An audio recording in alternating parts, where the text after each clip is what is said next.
kita mau tingkatkan adalah bahwa kemampuan potensi SAR, kalau pas lagi kita ada pelatihan atau apa, kita akan melibatkan potensi-potensi bisa bersama-sama.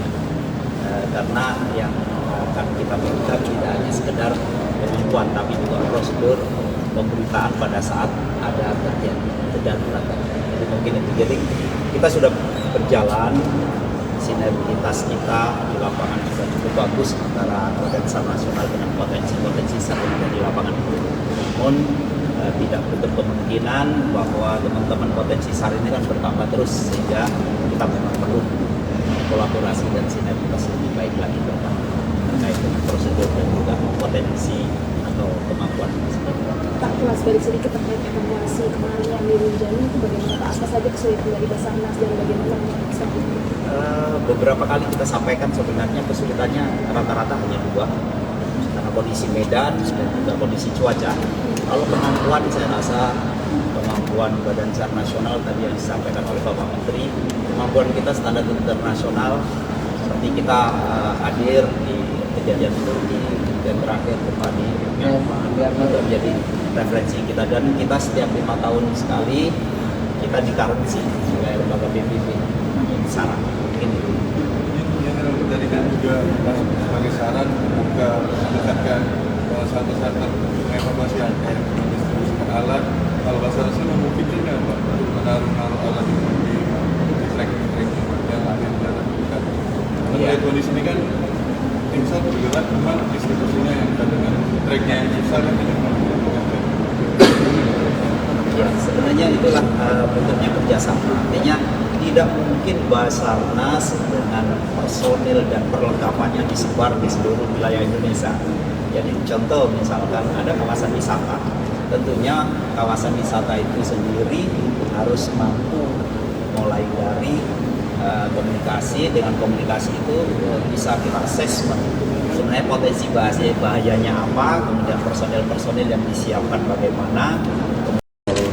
Basarnas tidak langsung kehadiran saya sini terkait, tapi tidak semuanya berhubungan dengan kedaruratan yang baru kita alami di dunia. Jadi ini koordinasi yang sudah biasa kami lakukan dan akan kami tingkatkan, tapi tentu karena ada konteks kemarin kedaruratan di dunia ini, kami juga akan membahas secara spesifik.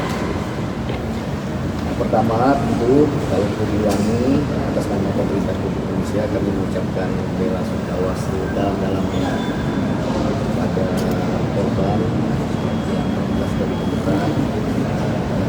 Tadi saya katakan kepada teman-teman,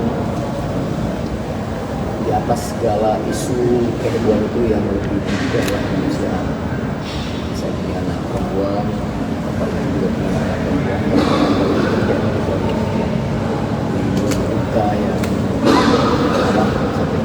keluarga kepada imigrasi. Yang kedua, saya harus mengatakan bahwa Basarnas kita keren. Silakan di Google atau tanya ke si pencari lainnya. Basarnas kita ini sudah memiliki sertifikasi internasional, berkali-kali mendapatkan peringkat yang sangat baik dari dunia internasional.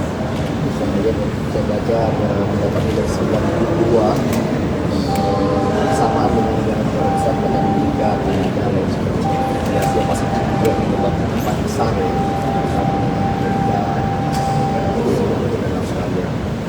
Jadi dari segi kemampuan teknis, insya Allah Basarnas kita baik sekali. Namun kedua yang tak kalah penting dan ini menjadi modal sosial kita adalah kerelawanan atau volunteerisme yang juga dimiliki oleh masyarakat. Kita ini punya ring of fire, bencana bisa terjadi di mana-mana. Nah, kapasitas negara yang memang saya katakan sudah baik itu, ya, tapi juga dibantu dengan maksimal oleh kerelawanan yang dimiliki oleh teman-teman kita. Sekarang yang membuat agama Rinjani dan relawan lain yang luar biasa yang terpanggil hatinya, terpanggil jiwa raganya untuk bergerak di Indonesia. Jadi saya kira pertama institusi negaranya, jadi Basarnas kita kuat. Yang kedua juga dari kerelawanan kita juga luar biasa. Saya kira ini harus kita tingkatkan. Ketiga, yang tak kalah penting, Pak Prabowo Subianto sering mengatakan bahwa pemerintah tidak boleh anti-kritik. Jadi dengan kejadian ini kami akan evaluasi secara total prosedur penanganan SOP ya, secara umum yang kita kita evaluasi. Ada yang mengatakan signboard